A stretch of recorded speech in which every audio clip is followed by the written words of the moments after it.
जो मराठा रिजर्वेशन का इशू है फडणवीस जी, आजकल क्या होता है कि पोस्ट ट्रूथ का जमाना है। सच्चाई क्या है ये एक रील में सीमित हो जाती है। एक 10 सेकंड के रील में या 1 मिनट के यूट्यूब वीडियो में सच्चाई सीमित हो जाती है। कोई अगर कहे कि देवेंद्र फडणवीस जिम्मेदार है मराठा रिजर्वेशन नहीं देने के लिए, तो बहुत कम लोग हैं जो इस इशू को गहराई में देखेंगे, पढ़ेंगे, समझेंगे। क्या ये मैटर सब जुडिस है, इसमें लिमिटेशन क्या है, ओबीसी कोटा से निकाल के देना पड़ता है। एक तरह से हवा बन जाता है, इशू बन जाती है, कैंपेन बन जाता है।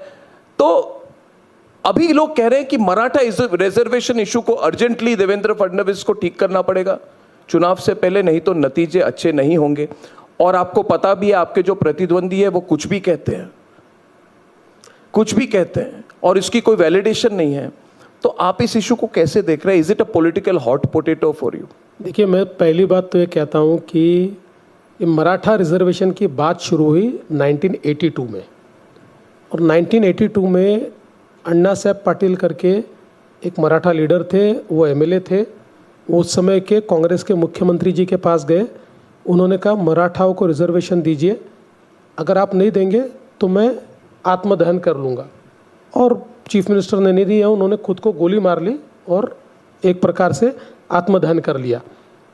वहाँ से लेकर ये लड़ाई चलती रही 2014 तक। और इस पूरे इतने सालों में केवल 4.5 साल अपोजिशन की गवर्नमेंट रही, बाकी सारे साल कांग्रेस की और शरद पवार जी की गवर्नमेंट रही।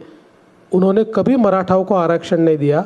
मैं मुख्यमंत्री बना, मेरे मुख्यमंत्री बनने के बाद ये मसला मेरे सामने आया, मैंने मराठा समाज को आरक्षण दिया। उस समय हाईकोर्ट में वो चैलेंज हुआ, हाईकोर्ट में भी हम जीते, आरक्षण के साइड से रिजल्ट आया।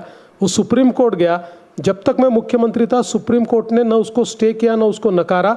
उद्धव ठाकरे मुख्यमंत्री बने, उद्धव ठाकरे जी के काल में वो केस जो है सुप्रीम कोर्ट ने खारिज कर दी और रिजर्वेशन कैंसिल कर दिया। उसके बाद उन्होंने कुछ नहीं किया, शरद पवार जी ने भी कुछ नहीं किया।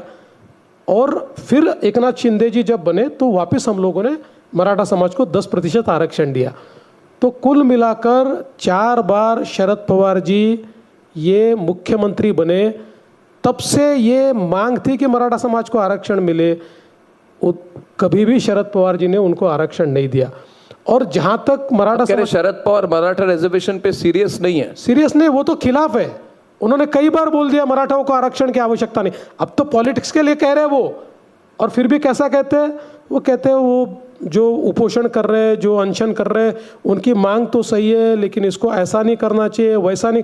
इसीलिए मैंने बहुत स्पष्ट शब्दों में वो मिस्टर जरांगे पाटिल जो मराठा लीडर है और जो अनशन कर रहे हैं, मैंने उनको इतना ही कहा है कि भाई आप कह रहे हो ना भारतीय जनता पार्टी या देवेंद्र फडणवीस जिम्मेदार है, तो मेरा आपको इतना ही निवेदन है कि शरद पवार जी से आप लिख कर लीजिए कि भाई उनकी सरकार आएगी तो मराठा समाज को ओबीसी में आरक्षण देंगे, लिख कर ले लीजिए और उनका साथ दे दीजिए, उनको आप सपोर्ट दे दीजिए।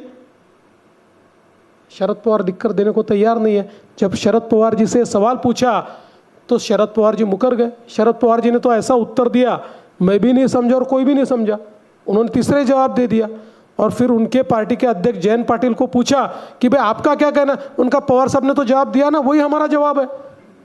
तो मैं तो आज भी नेशनल चैनल के माध्यम से मैं जो मराठा आंदोलक श्री मनोज जरांगे पाटिल है, इनको कहता हूँ कि आप कांग्रेस पार्टी, उद्धव ठाकरे, शरद पवार जी, इनसे ये लिख कर ले लीजिए कि उनकी सरकार आएगी तो मराठा समाज को ओबीसी में आरक्षण देंगे, और आप उनको जाहिर तौर पर अपना सपोर्ट दे दीजिए।